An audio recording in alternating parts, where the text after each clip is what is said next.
All right, guys, welcome back. Okay, I'm excited for this week. If you guys remember Mackenzie and Ryan when they came on, she actually has a podcast of her own. And I was watching some of it and I was like, oh my gosh, there's an adoptee. And I'm a weirdo and I love it when we find male adoptees because it's so different than women, especially when they come on and they want to share their stories.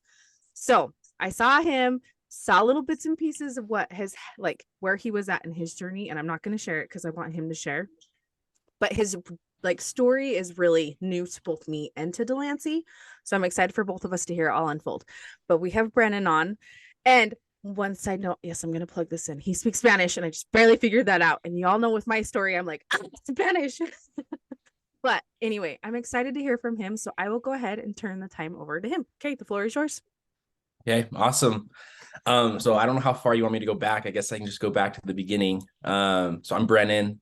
I grew up here in Orem, Utah, and I was adopted out of Minnesota at birth. So I'm 30 years old now. So this is going back 30 years.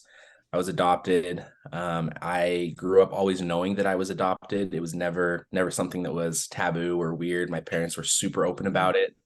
Obviously, I'm also brown, so it was very apparent, right? All Like of my us. Like family, us. my family is white, and so it wasn't like something that they could keep from me, right? At some point, I was going to put two and two together, but they were always great about telling me.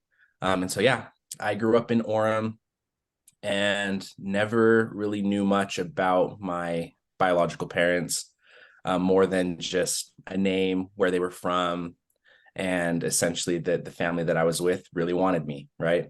And so that's kind of how I grew up, lived a wonderful life. Grew up in an amazing neighborhood. And then it wasn't until about I was 20. So I grew up LDS, went on an LDS mission. And while I was on my LDS mission, my sister was actually managing my Facebook account. Obviously, as a missionary, you don't have access to like look at your stuff, right? Right. So I had come home from my mission, and that sister's also adopted, and our birth moms are best friends. So I can kind of explain that story as I kind of share how everything happened. But it was during that time while I was on my mission that my sister must have like overlooked a message. I don't even know if I've told her, to be honest. But I came home from my mission, and I was working at Fidelity at the time, and it was my birthday. And I was really good at when people would write, like happy birthday or whatever on my Facebook page, I would go one by one and like thank them or like it or whatever. And so there was one that said like happy birthday, Brennan. Hope you have an amazing day. And I looked at the name and I'm like, I have no idea who this is. And so I clicked on her name, and her name was Julie. And I was like, I don't really know many Julies. She's from Minnesota. And I'm like, the only connection I really have to Minnesota is I know that my biological mom is from Minnesota, but I knew her name was Jill. So I'm like, I know it's not my biological mom, but this girl's from Minnesota and she clearly knows me. And so I'm like, I'm going like full investigator mode on Facebook, like going through pictures, trying to find anything. And as I'm going through her profile pictures, one of the pictures it said like at the bar with my best friend slash sister Jill, and she had tagged her sister Jill. And I was like, no way. So then I clicked on the Jill's profile, and lo and behold, the profile picture popped up. And like I mentioned, so I have a sister that's also adopted, and our birth moms are friends. That's why we're both in the same family. And my sister had not a lot more contact, but enough to where like I had grown up knowing that she had some siblings. I had seen her biological mom, so I recognized her. And the profile picture of Jill was a lady who I had never seen with my sister's birth mom. And so I was like just totally taken back and was like, this is my birth mom. So the lady who had messaged me was my birth mom's sister, if that makes sense. So I'll pause So there. your aunt. Question. My Yes, aunt, yeah. I have a question. Go ahead. So were you closed and your sister was open It as was, far as adoption? yeah, great question. They were both closed, but Okay. in the beginning, like they were like I mean, this is back in the 90s, right? So like pictures of Right. letters were sent back and forth. There wasn't, social media or Facebook or anything, but Mhm. it was when she turned 18, she was like bombarded with messages from her birth family. Like they were like counting down the Wow. days to when she had turned 18. And so once she turned 18, they all started reaching out to her on Facebook. And so it was kind of like I was there with her when all that was happening. Follow up because I'm so confused right now and I'm like my mind's going in 50 different directions. So Yeah. when y'all turned 18, even though they were closed, was it like through an agency where they were holding messages, or like they had like chosen the like y'all's family and was like, yes, absolutely, this is the right family, and like they had an idea how to contact? I think they just found her on Facebook and sent her a message. Wow. Yeah. I mean, I did that, so I guess I can understand that. It always goes back to Facebook. Facebook is always like the way everybody finds everybody, I think. Yeah. It's true. And she's a year and a half older than I am. And so I'm not gonna lie, Okay. I was a little worried that the same thing was gonna happen to me when I turned 18. Yeah. Because it was Yeah. kind of hard to watch her go through that, to like you live your whole life, you have your life, and then all of a sudden there's all of these people that are introducing themselves to you as, like what could have been, or that they have this connection to you, but it's all it is through who your parents are that you share. And so but anyway, that's how so then that's how I got connected with my birth aunt. So at this point, I think I'm like, I should have looked honestly to make sure I had all the dates right. I want to say I was like 22 or 23 years old at the time. And so I was too like nervous to reach out to her. And I was like just processing everything. Like, do I want to reach out? There's all these questions I've had my whole life. Maybe she knows the answers. Now that I've seen a picture of my biological mom, do I just reach out directly to her? Like what? Like this is new for me. Like, how do I navigate this situation? Right? Like, what's the best next step for me to do? And so, like well, maybe not like anyone would do, but I did nothing. I just sat on it and thought about it for like 6 months. And then 6 months turned into a year. And then finally, after a year, it was just kind of like, you know what? Like, I owe it to myself to see if I can get some of the answers to these questions. I'm just going to reach out. So that was when I actually went and clicked on her name to send her a message. And that's when I saw that she had actually messaged me while I was on my mission, but I didn't have access to my Facebook. And my sister was getting, hundreds of friend requests from all these people I was meeting in Paraguay, and getting all these messages of other people and things like that. So she just must have never seen it. Wow. And then, but she had opened it because it didn't show as a new message, right? So that's why, like, I went to message her, opened it, and there was just this massive message that she'd sent me like 3 years earlier. But at the end of the message, she kind of said, like, I know this could be overwhelming. I know this might be too much for you. I also respect, like, if you want nothing to do with me, it's like, don't feel the need to reply. Like, I'll take no offense. Wow. So this girl, bless her heart, was sitting there thinking, yeah, he just doesn't want to talk to me, when really I had just never seen it. And That's so wild. Yeah, so I messaged her, explained, hey, I was on a Mormon mission. You don't have access to social media. I've been gone for a couple of years, type of thing. And within like 5 minutes, she replied. Wow. And it's like, she was waiting. Sounds like she was waiting. Yeah. And so, yeah, so we started talking, and we actually talked for, I think for a couple of days. But that day she was like, he explained to me a little bit about kind of her and her sister's relationship and how they had kind of moved away from each other. But that they actually, surprisingly enough, like that night they were meeting up. And so she's like, do you care if I bring you up? And I was like, sure. And so that night, my birth mom added me on Facebook. Oh my gosh, this is wild. And so, yeah. I was about to say, like, what were you, just out of curiosity, like, what were your initial thoughts when you got that friend request? Like, was there a message before it, or was there just like a friend request? Just a friend request. What? And it was just kind of like, I got the notification on my phone and like couldn't believe it. Like, it was just kind of, I don't know. I don't even know how to describe like what I was feeling. Granted, it was a few years ago, but it was, it was like shocking, surprising. Like, I got really nervous for no reason. But then No, for a reason. For a No, good that's reason. for a reason. well, It's for a reason, but for a like good reason, but I it's not like she was yeah. like calling me or like Right. Right. It's it was not a like your Facebook. phone was ringing or they're like Yeah. at the door knocking. It's Yeah. I get what you mean, but like it's definitely for a reason. Like you're just staring at it going, I don't know what to do Okay. with this right Yeah, now. I'm Just actually, gonna- you guys don't care. I'm actually curious because I have my phone here just so I can kind of Yeah. put the timeline together. And I'm sorry, I should have done it No, before. we don't care. No, I was about to say, Okay. no, We are you're good. But you're good company. chill and flowy. Like Okay. if you ever Mm. hear us, we are very squirrely. So it's still Oh my God, totally squirrely. Like I'm still stuck on like picturing him getting that friend request and like having a conversation. Like, literally, this was my thought process. He's having a conversation with somebody talking. He looks at his phone and goes, oh my gosh, Yeah. right? Yeah. like, I was like, I dead think I stop. with some friends, and it was just kind of like, I was like, I gotta go. And they're like, where are you going? And I was like, I just gotta go. I gotta go Keep somewhere in mind, other I'm than like in here. college. Like, there's no reason, like realistically, why I need to Go. go. So But I gotta go. this was in 2016. So I got home from my mission in 2014. So this was Mhm. 2016. So I was 23. Okay. Wow. But that was actually so, and this was when I first messaged her, which I actually think was almost, I don't know if it was quite a year, but she added me on Facebook. But again, I was like, I'm going to respect her boundaries. I don't want to, like, I want to give her time to process things. Mhm. I'm not going to be the first one to reach out. Like, if she wants to chat, she can reach out to me. I'm an open book. We can have that conversation, but she never did. And so she added me on Facebook.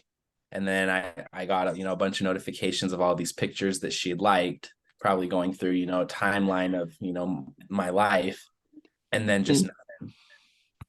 And so I think another 6 months or almost another year went by before again, I was like, okay, like I finally messaged my birth aunt and it was fine. Like she ended up, being able to have a conversation with me. Yeah. I'm just going to reach out to her. And so it was December of 2016 that I first reached out to my mom, Jill. Dang. So, yeah. So you reached out to her finally 2016. What happened like with that? Like, did she? So I reached out and she replied. I mean, I won't get super into like the details of what was said, but it was basically, that she was happy I did and had been looking forward to this day and things like that. We talked, we sent like just a couple messages back and forth. And then she kind of disappeared. And then I have a few messages from like December of that year through June of the following year. So almost like 7 months went by. Yeah. Wow. And then like I'd get a reply and then I would reply and then another like 7, 8 months, 9 months would go by. And so it was that pretty much and that went through, the last message I got was like 2018. So this was like almost 5 years ago. And so, so then I had kind of sent a message of like, listen, like I totally understand. Like I've lived a great life. I'm sure you've had a great life. Like I don't mean this in like a rude or arrogant way, but it's not like, it wasn't like I needed something where it was like, right, I need to ask a favor of you. Like, can you please reply? It was just kind of more like, I respect where you're at. I understand that, this wasn't in the cards for you. Right. Right. And so like, if this isn't something that, you're interested in, like, that's totally understandable. Like at this point now it's like, I'm a grown man. I'm married. I had my first daughter at the time. And so it was like, I was good. It was more like curiosity and being able to kind of ask some of the questions I had grown up wanting to know the answers to. But at the same time, like I respected her in the sense like she doesn't want to answer, like she doesn't owe me anything. You know what I mean? Right. Like, the fact that she put me up for adoption and I lived this amazing life that I did, like I owe that to her. So it's not like she owed anything else. So I don't want to be like that pushy, like I deserve answers. Like you need to, right. And so that's where it was left in 2018. So nothing else has happened. So nothing else happened until. Oh, okay. Okay. I was gonna be like, wait a minute. Yeah, sorry. Hold on. And that's the end. No. End of the story. Any questions? So now to get into, so Kenzie, so me and Ken's go back like, probably like 15 years. Wow. So I dated her little sister. Okay. Oh, Uh, okay. Yep. Okay. So sure, her little sister actually sent me on my mission back when we were like, Oh, pre-mission, like, oh, we're gonna get home and get married and right. And it was during that time that so I knew I was really close with her family and with Kenzie, and she was dating Ryan right. and got pregnant. Mhm. Yeah. And so they have their sweet angel mother, Michelle, who I like as I was dating Kylie, was having conversations with Michelle because I was adopted and they were considering adoption, and it was just kind of right place, right time to kind of help. Wow. I was a kid, or I was barely 18. So but during that time, that's when I got close with Ken's and Ryan as well. And so that's how far we go back. And Wow. then she reached out to me. Like we've stayed in contact. We've got tons of mutual friends. Kylie lives in like the neighborhood next to me, so I see her like at the park with our kids every once in a while. It's kind of crazy. But she started doing the work for this nonprofit, and she was doing the podcast. And she remembered back to when they placed their first kid up for adoption, remembered my story, my sister's story. And so she reached out to me and was just basically like, hey, I'm doing this podcast. Like, I know a little bit of your story. Like, I remember it, but I'd love if you came on and shared your story. And that's when I was like, you know what? Like, I'm going to use this as an excuse to go and get the answers that I've been looking for pretty much my entire life. And so I'm like, I just got to get the courage again to reach out. And if she doesn't reply again, she doesn't reply again, but at least I tried. Right. And if not, then I'll go share what little details I know of my adoption.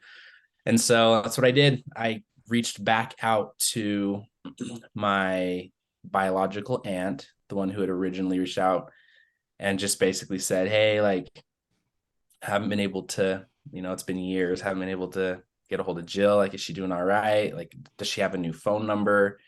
Like, she hasn't replied to any of my texts, type of a thing. And again, my texts weren't like pushy. It was just kind of like, like around holidays or things like that, and seeing, how she was doing. And she was like, I don't know. And again, this is like, I don't want to get into their stuff, but they had kind of gone apart. And so she's like, I'll be honest, I haven't talked to her in a while either. I know she moved to Arizona.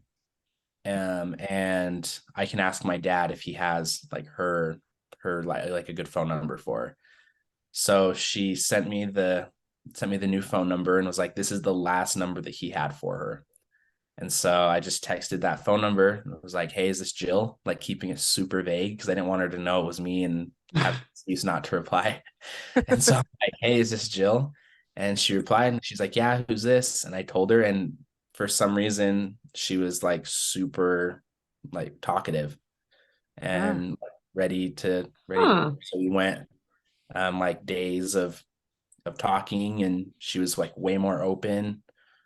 And so then I basically told her so I played pickleball pretty high level, and there was a tournament in Arizona where she lived. And so I called one of my close friends and was like, do you want to go to Arizona? And he's like, for what? And I'm like, to play in a pickleball tournament. But the real reason is because I'm going to go meet my birth mom. But I need a reason to tell her that I'm going to. And if she ever sees this, she'll probably I love laugh. it. Because like I wanted to go, but I also didn't want it to be the only reason I went, just in case it didn't go as planned. Like, I needed something to like distract me. Yes. And so he was down. It was like super last minute. It was like, I think the tournament was like 2 weeks later. And so I went to my wife and I'm like, how would you feel if I went to Mesa in 2 weeks? And she was like, for what? And I told her, and obviously she was 100% supportive. So yeah, I texted her and was like, because we've been talking, and I'm like, I gotta strike while the iron's hot, right? Like, she's talkative, we talk back and forth. She's like seeing pictures of my now 2 kids. Right. And so yeah, I was like, hey, I'm actually going to be in Mesa in 2 weeks. Like, would you want to meet up? And she agreed. And so then I flew out and met her. And that was right before, I was like 3 weeks before I did Kenzie's podcast. So this is like less than a year ago. What? Wow. Yeah. Wow. And can I ask, how was that? You don't have to go into details of like meeting her, but like how was that? Like, did you No, guys I can go I can to go like into a details. It's totally yeah. fine. It was fine. She was shy, obviously. Um, I was worried because she was super late. So I got to the restaurant and like I was like went to the hostess and like didn't tell her like all the details, but I basically told her like, listen, like I'm meeting someone here for the first time. Like, can I get a spot where like I can see the door, like Right. whatever. So she sat me in this spot, and then it was like I think we were meeting at like 7. Um, and so it was like 7 rolled around, and I'm like sitting there like all like needing a new shirt. I'm like sweating. I'm so nervous, which is weird for me because like I talk to people, like I work at Adobe and talk to people for a living. Like Yeah. I don't mind talking to people, but I was so nervous. Like it was crazy. And so like 7:10 rolled around, and I'm like, okay, like maybe she hit traffic, like 7:20 rolls around, and I'm like, damn, like maybe she's not coming. 7:30 rolls around, and I'm like, okay, I'm gonna call her. And I called her, and she answered, and she's like, I'm so sorry, like I'm on my way. I'll be there in 20 minutes. And I'm like, okay. And then it ended up she showed up like a little bit after 8. But the restaurant closed at 9. So now I'm in this situation where I'm like, I've got like less than an hour to Mhm. get like my entire life story from this Oh woman I gosh. just met. And so it was fine. She walked in. And well, it was actually funny. I'll go back a little bit because as I was sitting at this door, I could see people coming in and out. And I actually saw someone walk up and like put their hand on the door and then walk away. And I didn't really think much of it. And then later on, it was her because I recognized like it was the same lady. Right. I think she's just really nervous, Yeah. which again, Yeah. super super understandable. But yeah, so she kind of came in. I got up, I gave her a hug, and then she sat down, and it was kind of like again, I could tell she was nervous, but she kind of just kind of breezed into like, have you had a chance to look at the menu? Like, anything look good? Like, what are you thinking to order? Like, almost as if like like a friend that you just haven't seen them for a little bit. Like, hey, sorry I'm late. Like, have you had a chance to look at the menu? Like, what are you gonna order? And I'm over here like enchiladas. Like, I don't know. Like that's like this is how we're starting this conversation. Like, but okay, I'm here for it. And so, um, yeah, we got kind of past the like awkward chit chat at the beginning, and then basically she was kind of like can't believe I'm sitting here, like I'm sure you've got questions, like I'm happy to answer them. But it was like 8:30, and I'm like, okay, I've got 30 minutes, so let me like prioritize my top 100 questions so I can answer the top 3. And so yeah, so then we started talking a little bit, and she kind of shared kind of our story of how everything came to be. Was she receptive to your questions? You don't have to say what questions, but Very. like does Yeah, like no, she was very receptive. I mean, it wasn't like questions I can't share. It was, all about, like the biggest ones were, well, she had actually been the one to mention, like, I'd love to like share our story one day and like how everything came to be. And so I had kind of heard it from my now mom's side of the story, but I kind of wanted to hear it from hers as well. And okay. so yeah, she kind of shared, she had been in a relationship, and that relationship ended. And it was right after that relationship ended, that she had a little fling with someone else. And then after that, found out that she was pregnant. Originally thought that it was her ex, but the ex had since moved on and was dating someone new. So she felt like she couldn't really tell the ex the situation. But then she basically just said like she realized that it couldn't have been his. And the way I interpreted that, like my wife's an OB nurse. And Mm-hmm. so, I mean, you start going, you guys, I don't know if I know Melena has kids. I don't know if you do. But I think like you start going to doctor's appointments, and they start, backtracking, and they can tell you like almost the exact time of when, it was conceived. And so I I got think she knocked up. started putting two and two together that like, it's not my ex's. It must have been this guy. Gotcha. Right. Wow. So she kind of told me a little bit more about that story, how she met him, where she met him. It was at a bar that her best friend, my sister's birth mom, was working at the time. Wow.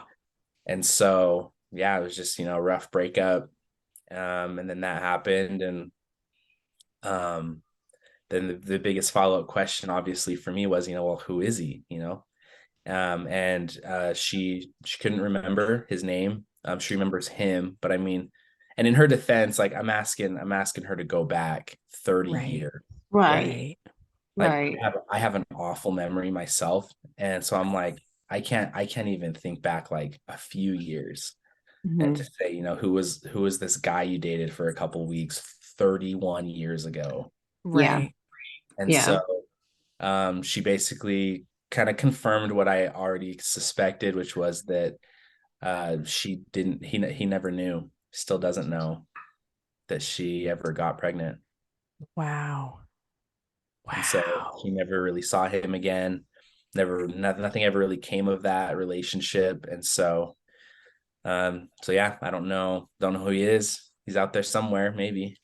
So have you done like a 23andMe? I was just about to ask that. It's sitting upstairs on my counter. I've had it since April. Okay. And I get like he has to have done one too, but like how wild would that be if like that, like, oh, it's like the next chapter of your story. Holy cow. I'm like, it would be cool because it wouldn't even have to be him that does it, because it could be like one of his cousins or any of his other children, or like his parents or his like it can link it I think it's pretty accurate. Only because I did the what's the church one? It's not 23andMe. It's I have no clue, but I know what you're talking about. There's so many out there. Ancestry. That's right. Ancestry. They have one. That's going to be my next one. Yeah, they have one as well. And someone from my birth mom's side reached out to me from that. Wow.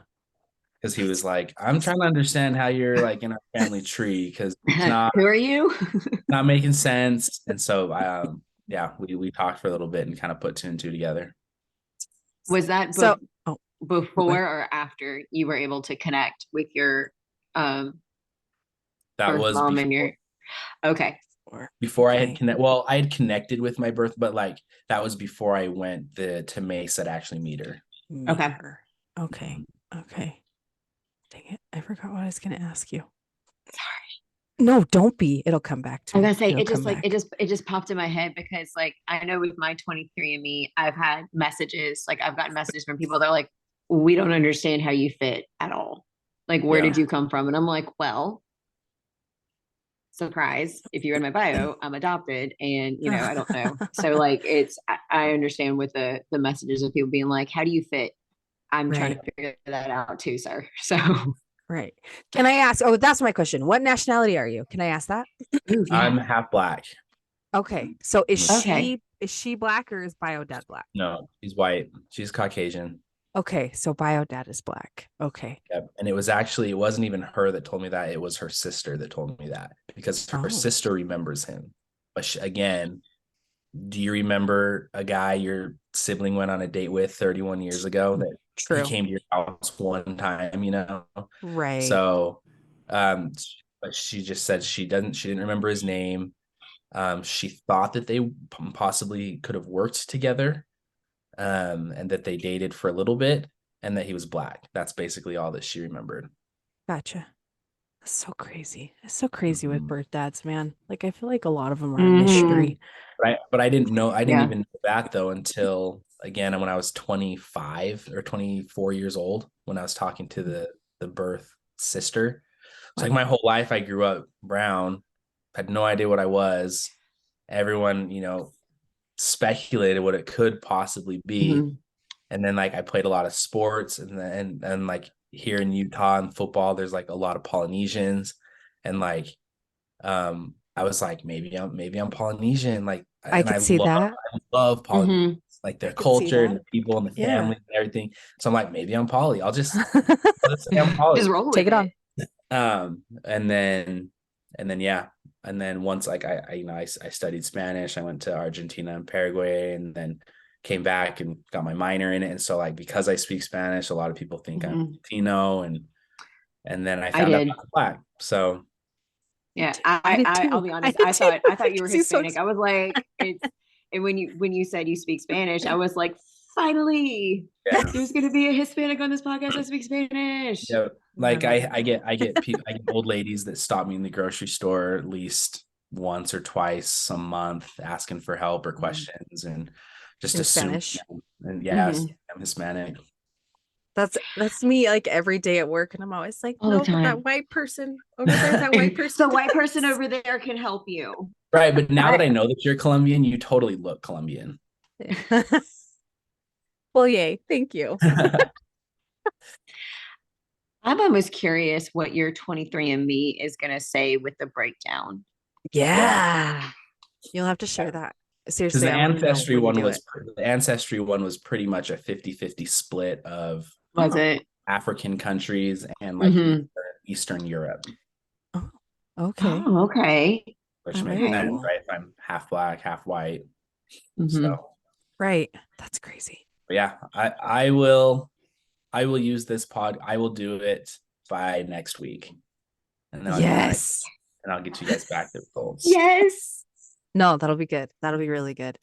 That's wild. So do you and your birth mom still talk to this day, or how's that relationship?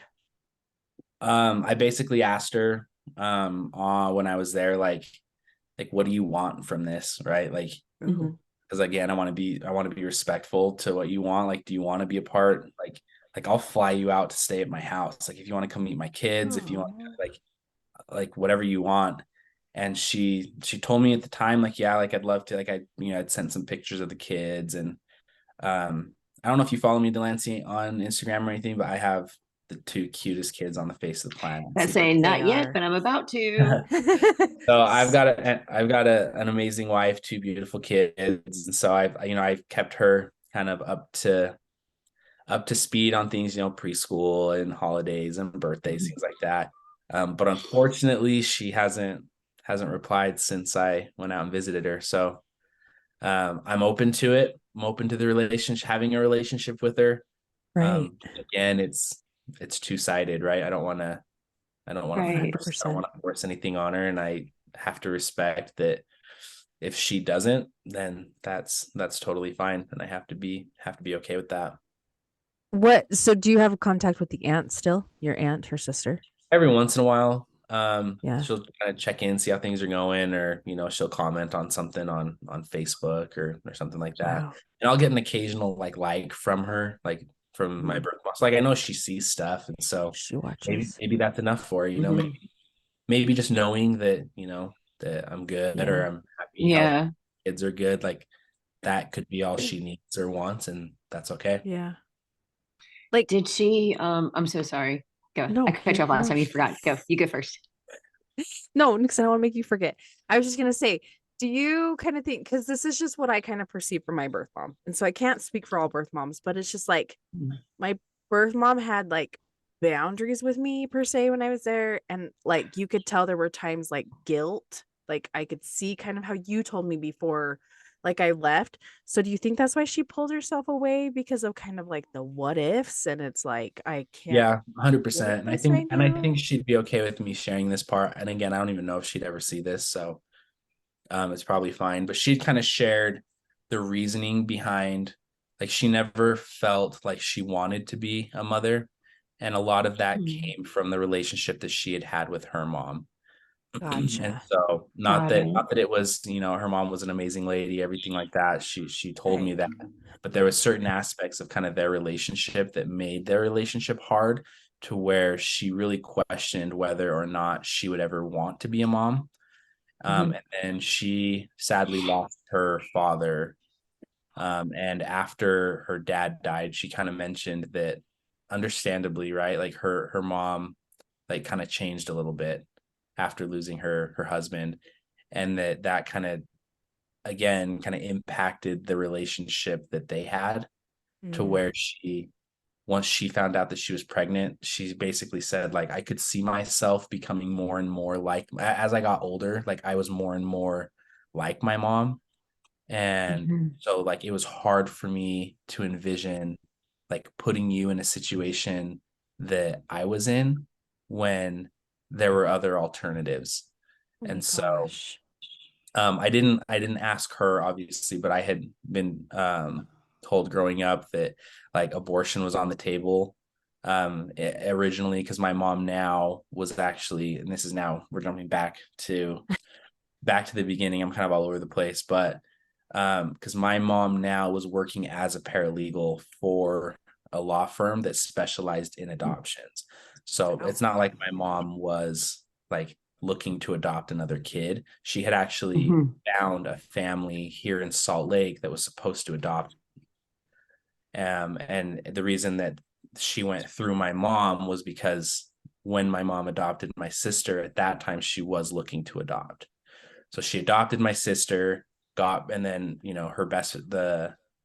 her Jill's best friend, had placed her child for adoption. Now she's pregnant. So she's, considering possibly abortion, maybe adoption. But that's when my mom kind of talked to her about, like adoption's an option. This is how we can help. Because I guess back then there were actually a lot of, it wasn't through I don't remember what the church one was called that's now gone, but it wasn't through the church adoption agency. It was through this law firm. But I guess at the time that there were quite a few like government aids and help for the mom if they wanted to place their kid. And so she was kind of talking about that. And so they actually found a family to adopt me in Salt Lake. Wow. And then I'll tell you that story off camera. Long story short, it didn't work out with that family. I'll just say that. If it's I had that happen too. The family that was supposed to originally adopt me 2 weeks before I was born backed out. Mine was in the hospital, and it wasn't back out. So again, I'll tell if you want to know. Yeah, save it for later. We'll save it for later. Sorry, y'all don't get to listen. We do. Y'all don't get to listen, but we get to know. So it just didn't work out. It wasn't a good situation. And to be honest with you, that because this is me being vulnerable right now. I didn't know that aspect of my adoption story until my birth mom told me last year. And so she told me, and it like rocked my world. Well, yeah. And so like after I like got in my car and just like broke down. I was like, what? Like I went through like all the emotions of like, I was pissed. I felt that I had been lied to. And then I was like just sad. And then I was angry. And then it was just like all over the place. And then I'm a pretty level-headed person. And so then I was just kind of like, all right, it's whatever. And then I just kind of moved on from it. But yeah. Can you teach me that? Seriously. Oh, do you remember your question, Delancey? I'm sorry, I cut you off. It was actually, no. It was actually very similar to your question with everything. And just, and kind of like a follow-up of the whole entire thing is, I know you said that you understand the boundaries and things, and Melena's experience with her biological mom was having boundaries in place. Mine was not that way. I wish it was. So with yours being spread out over a couple of years, how have you, trying to think of a way to ask it without sounding icky about it, I guess processed it to where you constantly, because it sounds like you're so gracious, you're so kind, you're so understanding. I don't know that every person would have that kind of understanding and that kind of grace towards, getting a little tidbit of information and then years or months going by and then getting a meeting and then time going by. Like how do you, I guess, what's your secret? I was really what it comes down to, being able to maintain that grace and kindness. I would like to know personally. And to be honest with you, I probably should see someone. I'm not saying that like I'm like laughed out or anything like that, but like I don't know. I just try to not think about it. That makes sense. That makes sense. Like I try to put it in a lockbox and put the lockbox under the bed, and so I can't afford to open it because then I get too into the weeds of it. And like I got a wife, I got kids, I got a job, I got to provide for my family, and so it's one of those that like I just can't afford to, selfishly. Like I realized that like it's until the Mackenzie podcast, I'm gonna be honest, like a handful of people knew my story. Wow. Like people that I trusted, like the knew like the detail. Like obviously everyone knew I was adopted, right? Like I went to school with my 4'11" white sister. Like we're clearly not blood related. So everyone knew I was adopted. I was like one of 3 Black kids at my high school, like, stuck out like a sore thumb in Orem, Utah, So, yeah, but as far as like the details and stuff, I think honestly, Kylie and Kenzie were 2 of the first to ever like actually hear it back when I was like 18. Wow. And it was just because I loved Ken's and like I knew what she was going through, or I knew what she was going through from the adoptee side, right? Like I knew like the fact that she was even considering like like placing my kid up, like how can I give a child up for adoption? And so it was like important, I felt at the time, for her to understand like I'm on the receiving end of this and it's been amazing. Like Yeah. Right. I lived an amazing life. And my birth mom actually kind of confirmed, like when I was in Mesa, that the life that she would have been able to give me is not, like, that was the reason again why she was considering adoption, was because she didn't want that for me. So for that reason, again, like I'm appreciative. As far as like I grew up super religious. I'm not as anymore, but I do tend to believe like, that everything happens for a reason. And so like when I look at it like from that scope, that like just everything kind of works out the way it's supposed to. Right. I think that it did. And so I think that's going back to your question as far as like how do I like compartmentalize it, or like how do I deal with that? It's just kind of like it is what it is. Like everything happened the way it happened because it was supposed to happen that way. And so there's no need, I guess, in wasting too much energy or thought into why it wasn't this way, or like what could have been, because that wasn't the way it was supposed to happen. So can we blast that for everybody to hear? The people that are so angry with adoption, because he admittedly just said like he's not as religious as he once was, but he still knows that shit happens for a reason.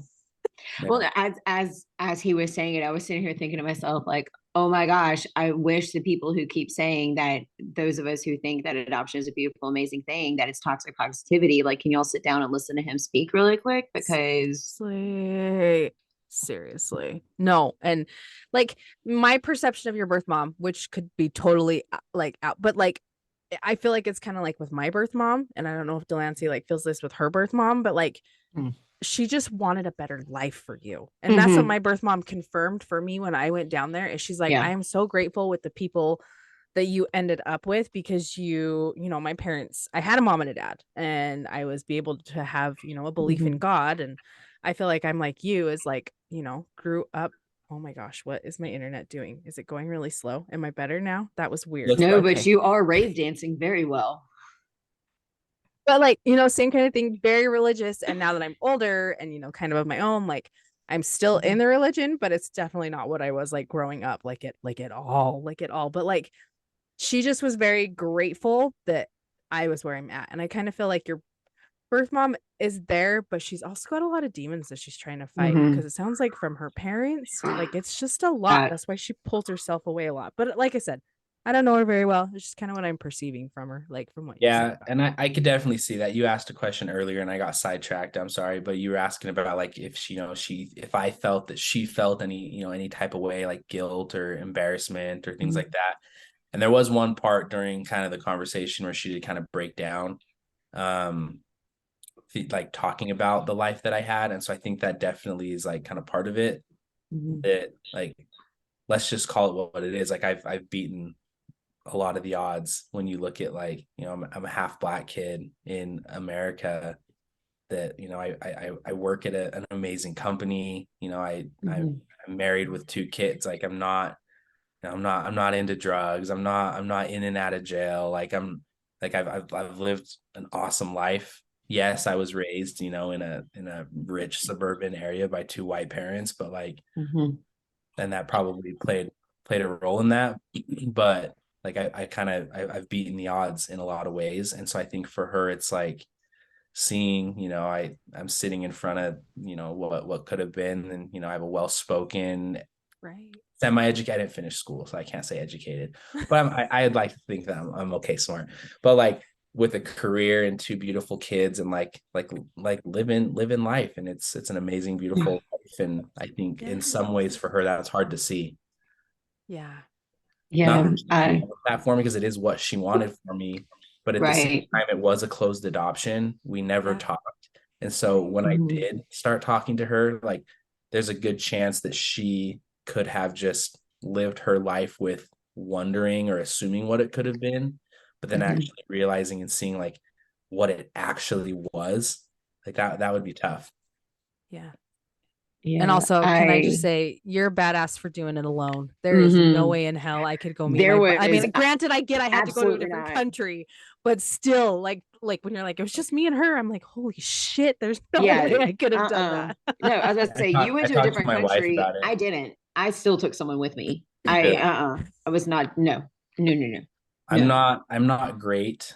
I shared this on Mackenzie's podcast as well. Like I don't like talking about like my feelings. Maybe it's a guy thing. I don't know, Yes. but it's just kind of like one of those things that like my wife has seen me cry, I think once ever, Wow. like 8 years. I don't like showing my emotion. I don't like people knowing how I'm feeling. I just keep it all inside. Yeah. And so I was like Wow. going into it when my wife asked me, like, do you want me to come? And I was like, nope. Like, I appreciate the love, I appreciate the support. Like this is something I gotta do. Like Wow. uh, But and like, good again, for you for knowing. should I Like, talk to someone about it now? Probably like you're um funny. just because like I was joking about it with my buddy the other day, and he was like, because he started therapy. He's like one of my best Uh-huh. friends. He doesn't even really like need therapy, but he's just kind of like, no, like someone suggested it, and it's actually really great. Like you should try it because like our kids are like best friends. They're like the same age, Mhm. out from all Oh. the time. So he's like, our kids, how did he say it? I don't want to mess this up because it was really good. It was basically like our kids deserve to have the best versions of ourselves. And so if we're holding on to shit from Amen. years ago and that's going to affect Mhm. parenting to them, like they deserve Yeah. it. So Yeah. like basically saying like don't be selfish, like go figure out your shit so that you Right. can be a better dad. Yeah. And so I need to. I just don't. I don't know. I don't like talking about it. See, So and I never would have not pegged you that way because you've been so gracious with me and you're like, hey, I'm here if you want to talk about things. Like we could Mhm. get together, we could like do a FaceTime call, we could do dinner. So I never yeah. would have thought that because and I don't know if it's just like adoptee to adoptee, but like before I went on all my stuff, you were so awesome to like, hey, I'm here if you want to chat. Like I never would have thought that. Yeah, and I mean, like, because you were cool in an open book, and like we had that in common. Like it was Mhm. so fresh for me that I had just gone through it that I'm like, these were all the emotions I was going into it. Because if now looking back, and again, if she ever hears this, it's probably not as harsh as I am making it sound, but like I just felt like I went into it with so many expectations of what it was Yeah. going to be like. And I don't want to say that I was disappointed because like she was great and it was, I'm really Mhm. glad I met her and everything like that. But it just felt like even if she had been like a fraction of as excited to see me as I was to see and meet her, Mhm. it would have been, and I just didn't like necessarily feel that. And again, understandable, it was a weird situation. I get that. Like she probably never even planned on having that conversation ever in her life.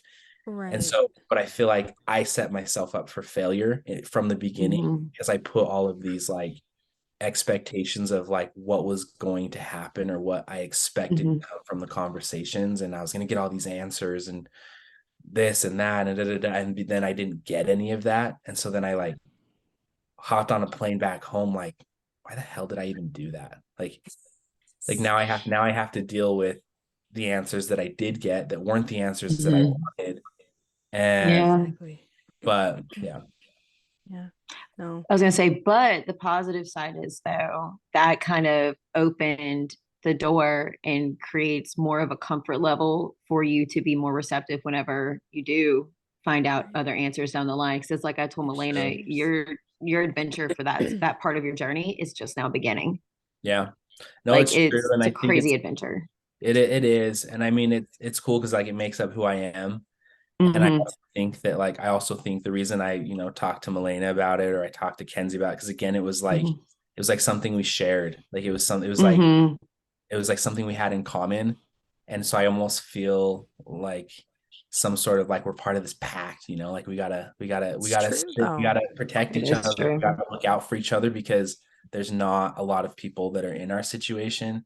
And so that was the conversation I had with Mackenzie too. Like, I don't know if what I say, or because I didn't know, she told me on the podcast that like she almost started crying. It was bad. I almost started crying because she was like, I didn't realize the impact that I had on her back when she placed her boy Wow. up.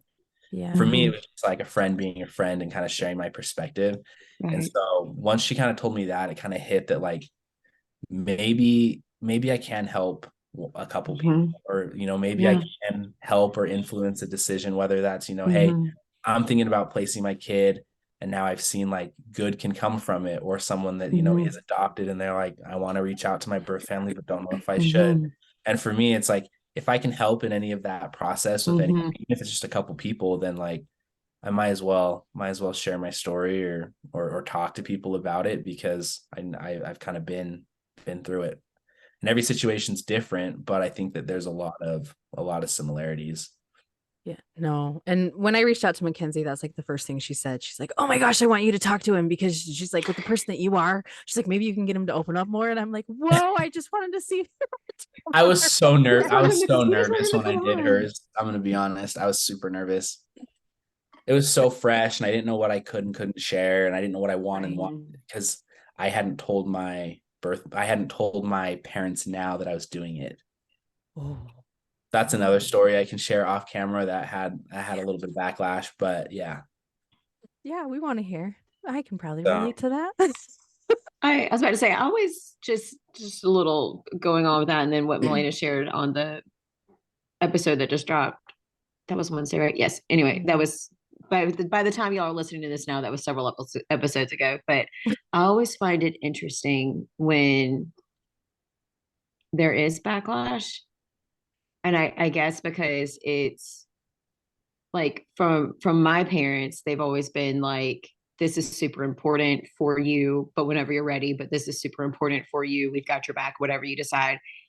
I know with other family members there was a little bit of hesitation, so I guess I just always find it interesting. Weird. I always just find it interesting, just interesting to see the different dynamics, because it always reminds me and it opens my eyes that not everybody has the same journey. Like all of us as adoptees, like we all, like you said, we're all part of a group, we're all part of a pact, we're all part of us. It's almost like a secret society in a way that's not a secret. But it's always interesting to see how our journeys work out.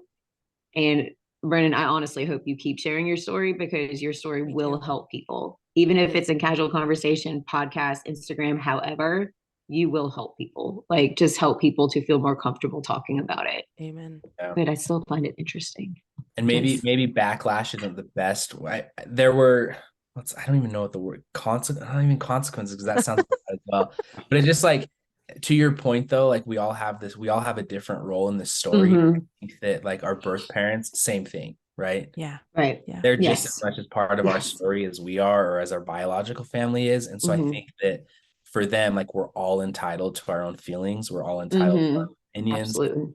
And Amen. I tried as best I could to like explain to my parents, like, this has nothing, absolutely nothing to do with you, and everything to do Right. with me. Yeah. Like, I'm 30 years old. I've got a family now, and it's like kind of putting things into perspective that like I want to be able to like tell my kids where they come from, right? Right. Mm-hmm. This isn't me trying to fill a hole that you guys left, that I feel I need to fill with this, like my birth Mm-hmm. family. Like, I'm good. Like this is 100% curiosity for me. Yeah. I'm going into it, Mm-hmm. with no emotion. But I think that as much as I tried to communicate that, it can be kind of hurtful, right? And Yeah. so, Mm-hmm. and Yeah. again, knowing I knew that going into it, which was why I chose not to tell my mom beforehand. And that, I think, was a mistake on my part. I think I should have been more open about that, because I think it hurt her. So Makes sense. Well, Makes I think sense. you were in a way trying to protect her. And I think that's something that is something that all adoptees have in common too, is we do want to protect our parents. Like, and for all in, just for clarity, like our adopted parents, but like our parents, we want to protect them, yeah. and we want to protect their feelings. And we do what we think is best and the best way to do that. And sometimes it doesn't work out, but parents, sometimes y'all try to protect us too, and it doesn't always work out. So Yeah. it's kind of a two-way street on that. It's double-sided for Yeah, sure. it's kind of double-sided on that. And but, so like, as long as you have that expectation, like if anyone is on the fence about that, like understanding that, like, again, everyone's going to feel some type of way about it, but you can't let that, like, at the end of the day, like, you got to be selfish. Like it was again, a decision for me. And I basically came to the conclusion, like talking to my wife, like, I'm not willing to go the rest of my life. I'm okay not knowing the answer, but I'm not okay never asking the question. And so that's why I was that's like, a good one. I can't live good. the rest of my life not having, like, giving it a chance, or at least finding that opportunity to ask.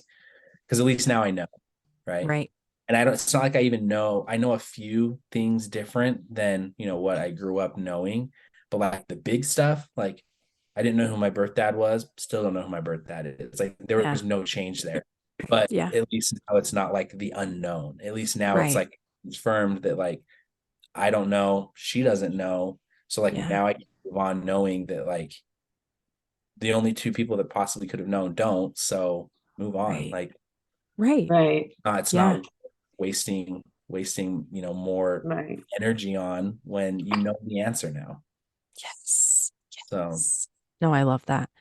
Because I mean, I could go off about mine, because that's everything changed. Like once I dropped into Columbia and starting to get to know people, I was like, questions to me just don't matter anymore. Like they just didn't. So I get that. Okay. Well, this is awesome. Seriously, Brennan, thank you so much for coming on. Is there any Oh no, I'll just and Delancey, I'll ask you this. Any questions you have before I ask him our like ending question? No. I'm good. Okay. I had to think. I was like, do I want to ask questions? But no, I'm gonna wait till we go offline for that. Off the air. Okay, perfect. Yeah. So Brennan, you've kind of already gone over it, but like what advice would you give to adoptees? Do you have anything else that like you'd like pinpoint down, whether it's like searching for bio family or anything like that? What's some advice you would give? Honestly, like, I think the biggest advice I'd give is do whatever you're comfortable with. Like, every story's different. I have friends that are adopted that they don't care to know and that's fine. Like, there's no right or wrong way to be an adoptee. You know what I mean? And so it's like do what you want to do. And at the end of the day, like, don't let anyone else tell you how it should or shouldn't be. Don't let anyone else dictate how relationships should or shouldn't be. Because at the end of the day, like, it's your life. So do what makes you feel comfortable. It's amazing. Delancey's down there over there writing quotes. I've been watching. I am. I love it so these much. two are just awesome. No right or wrong way to be an adoptee. I'm going to say that now every time I come across an anti-adoption live. Seriously. Like, this is amazing. It's so true. It's so true. Anyway, okay. Well, while she's jotting those down, thank you, Brennan. I will close this out for our listeners and we'll keep you on and chit chat for a little bit more. But thank you for taking some time out of your early Saturday morning for us and joining us. We so appreciate it. And we can't wait to hear more of like what unfolds with your story. So, all right. Okay. Thanks for having me. Thank you.